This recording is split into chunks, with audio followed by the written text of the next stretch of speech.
सावरकर लिख सकते थे, आप क्यों नहीं लिख सकते थे? 1925 से लेकर 1947 तक तो कांग्रेस का शासन नहीं था ना। लिख के दिखाते ना कम से कम।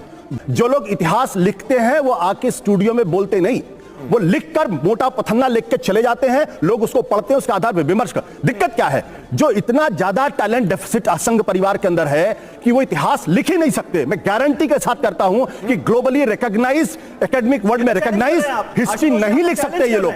की कोशिश की जा रही करता हूं कोर्ट की प्रोसीडिंग जी, कि राम जन्मभूमि का विषय जब आया और वो Lucknow bench of Allahabad high court में था, तो दोनों पक्षों से कहा गया अपने अपने इतिहासकार लेके आइएगा। हमारी तरफ से गए डॉक्टर हर्षनारायण श्रीवास्तव थे, एसपी गुप्ता थे, ग्रोवर साहब थे, डॉक्टर देवेंद्र स्वरूप थे।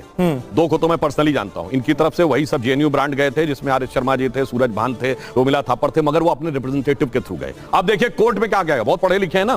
कोर्ट से कहा गया कि साहब ये बताइए, ये एंशिएंट इंडिया का विषय आप में से कितने लोगों का विषय एंशिएंट इंडिया? उन्होंने कहा जी हम नहीं जानते। सावरकर लिख सकते थे, आप क्यों नहीं लिख सकते थे?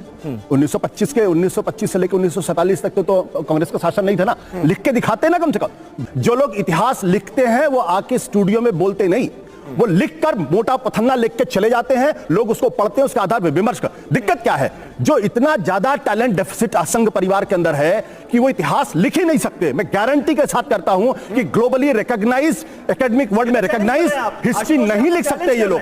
की कोशिश की जा रही करता हूं कोर्ट की प्रोसीडिंग जी, कि राम जन्मभूमि का विषय जब आया और वो Lucknow bench of Allahabad high court में था, तो दोनों पक्षों से कहा गया अपने अपने इतिहासकार लेके आइएगा।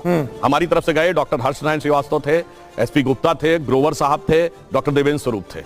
दो को तो मैं पर्सनली जानता हूं। इनकी तरफ से वही सब जेएनयू ब्रांड गए थे, जिसमें आर एस शर्मा जी थे, सूरज भान थे, रोमिला थापर थे, मगर वो अपने रिप्रेजेंटेटिव के थ्रू गए। अब देखिए कोर्ट में क्या गया, बहुत पढ़े लिखे हैं ना।